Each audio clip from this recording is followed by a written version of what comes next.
To all my friends. आज मैं Facebook live में आ रहा हूँ। मुझे दो मैसेज देना है। सबसे पहले कल ईद है और ईद के लिए मैं अपने सब मुसलमान भाई बहन को हमारे त्रिपुरा मोथा की तरफ से I would like to wish you all the best हो ईद, बकरी ईद।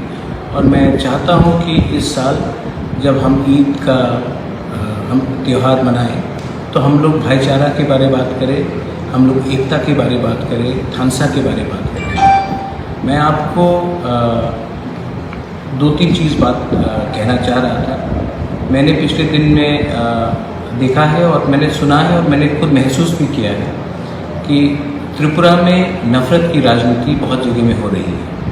मैं नफ़रत की राजनीति के खिलाफ हूँ और मैं चाहता हूँ कि त्रिपुरा में भाईचारा रहे। हिंदू, मुसलमान, क्रिश्चियन, बुद्धिस्ट, हम सब के बीच में, सिख, हम सब के बीच में एक भाईचारा रहना चाहिए। तो अगर मैंने कहीं देखा है कि कहीं कोई एरिया में, कोई कब्रिस्तान में कोई शिव का मंदिर बनाने की कोशिश कर रहा है, ऐसे रकम की राजनीति से किसी को कुछ नहीं मिलेगा। मैं आप सबको कहना चाहता हूँ कि आज हमें स्कूल्स बनाना चाहिए, अस्पताल बनाना चाहिए, ब्रिज बनाना चाहिए, रास्ता बनाना चाहिए। मस्जिद और मंदिर के बीच में एक आम इंसान को मत बांटिए। ऐसे रकम के राजनीति से किसी को कुछ भला भी नहीं होगा, किसी को कुछ फ़ायदा भी नहीं होगा। मैं चाहता हूँ कि एक मुसलमान के हाथ में अगर कुरान घर में है तो स्कूल में एक लैपटॉप। मैं चाहता हूँ कि एक पिपरासा के घर में अगर घर में अपना बाबा गरिया है तो स्कूल में एक इंग्लिश एजुकेशन है। हम धर्म को लैंग्वेज के संग कभी लिंक नहीं करते। मैं चाहता हूँ कि हमारे लोगों को भी इंग्लिश एजुकेशन मिले। मैं चाहता हूँ कि जो हमारे बंगाली यूथ्स हैं उनको भी अगर बाहर जाना है तो उनके पास एक डिग्री होना चाहिए जहाँ में उनको नौकरी मिल सके, जहाँ में सब लोग उसका डिग्री का सम्मान करें। तो इस ईद के अवसर में मैं सबको एक ही अपील करना चाहता हूँ, प्लीज़ बी यूनाइटेड। बहुत लोग सिस्टम में गंदे हैं जो सिस्टम का फ़ायदा लेकर असली इशू में बात नहीं करते।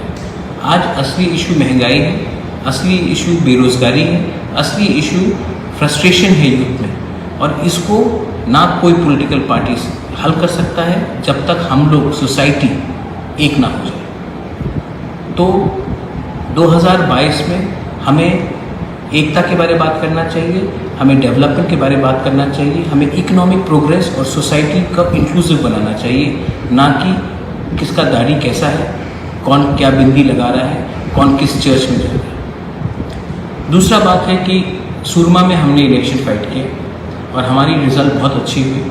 मैं अपने त्रिपुरा मोथा के वॉलंटियर्स को, वॉरियर्स को, सबको बोलना चाहता हूँ, जो एरिया में हमारे मुसलमान भाई ने हमारे संग इस समय हमें मदद किया और हमारे संग रहे, उनको आप जाकर ईद के समय फ़ोन कीजिए। सिर्फ एक फ़ोन चलेगा। उनको एक बार फ़ोन करके पूछिए और विश कीजिए ईद मुबारक। मुसलमान भाई को भी मैं बोलूँगा, हमारा खारसी पूजा चल रहा है, आप भी हमारे त्रिपुरा लोगों को खारसी पूजा के लिए विश कीजिए। बंगाली को भी मैं ये बोलूँगा कि मैं जब 14 देवता के वहाँ जाता हूँ, हम सबको एक संग भगवान का पूजा एक संग करना चाहिए, इसमें कोई विवाद नहीं होना चाहिए। मैं त्रिपुरा में उन्नति चाहता हूँ and I want prosperity and I want a state to develop. And of course हमारा जो पॉलिटिकल फाइट है फॉर ग्रेटर त्रिपुरालैंड वो चलते रहेगा, वो उसमें हम कॉम्प्रोमाइज़ कभी नहीं करेंगे, क्योंकि ये हमारा आइडियोलॉजिकल डिमांड है। लेकिन जब तक ये हमें नहीं मिलता है, हमें फोकस करना चाहिए कि हमें तोड़ने के लिए कौन हमारे पीछे है। जो हमें तोड़ना चाहते हैं वो हमें कमज़ोर करना चाहते हैं। जो हमें तोड़ना चाहते हैं वो चाहते नहीं हैं कि हम लोग एक हों, और मैं चाहता हूँ कि हम सब एक होकर आगे बढ़ें। ये मेरा मैसेज है ईद के लिए। Once again Eid Mubarak to all my Muslim friends. And खारसी के अवसर में मैं सबको, अपने त्रिपुरा को, अपने त्रिपुरा के लोगों को मैं विश करना चाहता हूँ। और आखिर में मेरा एक फाइनल अपील है कि एक संग रहे, भाईचारा को बढ़ाए और ईद के अवसर में थानसा को और स्ट्रॉन्ग करें। बेलाई नोहाम बाय, थैंक यू।